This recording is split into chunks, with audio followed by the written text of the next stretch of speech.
মোৰ YouTube channel আপোনাৰ সকলোকে স্বাগতম জনাইছোঁ। আজি মই সায়েন্সৰ টপ 20 কুৱেশ্যন ডিছকাছ কৰিম।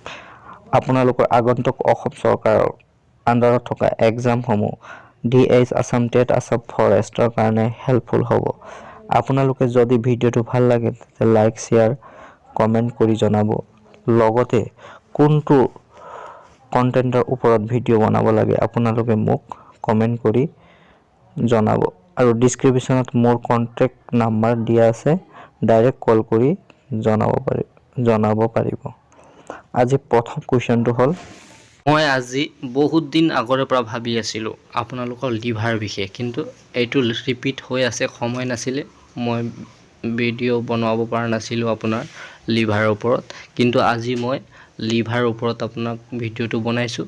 আৰু DH আছাম টেট আৰু ফৰেষ্ট, আছাম ফৰেষ্টৰ বা আছাম গভৰ্ণমেণ্টৰ যিমান এক্সামবিলাকৰ কাৰণে এই লিভাৰটো বহুত ইম্পৰ্টেণ্ট। লিভাৰৰ পৰা এটা কুৱেশ্যন কমনলি আহিবই, আপোনাৰ ডিটেইলছ কম আৰু লিভাৰৰ বিষয়ে। লিভাৰটো largest gland in our human body, মানে মানৱ শৰীৰৰ আটাইতকৈ ডাঙৰ গ্ৰন্থি বুলি ক'লে লিভাৰ হ'ব। আকৌ এটা কনফিউজন আছে যে মানুহৰ শৰীৰত আটাইতকৈ ডাঙৰ অন্তঃস্ৰাৱিক গ্ৰন্থি বুলি ক'লে আপোনাৰ থাইৰয়ড গ্ৰন্থি। এইটো ক'ত থাকে? ডিঙিত। এইটো মনত ৰাখি ল'বা। কেতিয়াবা সুধিব পাৰে ক'ত থাকে থাইৰয়ড গ্ৰন্থি, তেতিয়া ডিঙিত।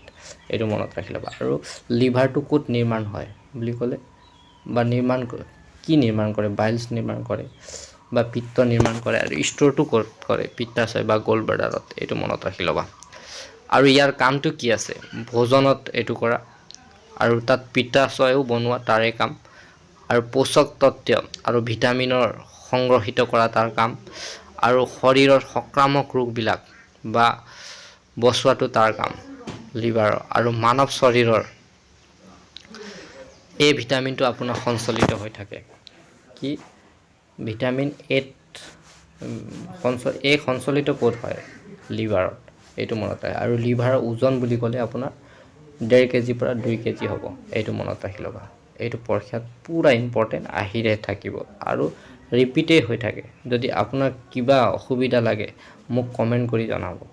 মই আৰু কোনটো টপিক পঢ়াব লাগে আপোনালোকে মোক ক'ব, মই এই টপিকৰ ওপৰত ভিডিঅ'টো আনিম। আৰু ইম্পৰ্টেণ্ট আৰু ৰিপিটেড কুৱেশ্যনবিলাক আলোচনা কৰি আছোঁ। আপোনাৰ পানীত ঘুলনশীল ভিটামিন কোন? B, C। আৰু চৰ্বিত ঘুলনশীল ভিটামিন বা ফেটত কোন হ'ল? কিৰা, KEDA।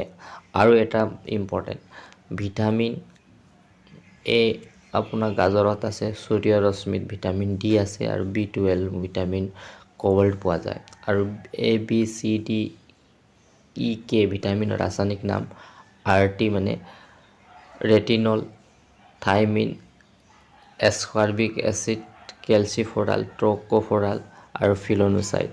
আপোনাৰ 6টা ভিটামিনৰ ৰাসায়নিক নাম মই কৈছোঁ, শ্বৰ্ট ট্ৰিকছ। আৰু ABCD ভিটামিন অভাৱ হ'লে কুকুৰীকণা, বেৰি, এছকাৰ্বিক, ৰিকেটছ, জনন শক্তিও কম হোৱা আৰু ৰক্তচাপ নাযাম না কি ভিটামিন।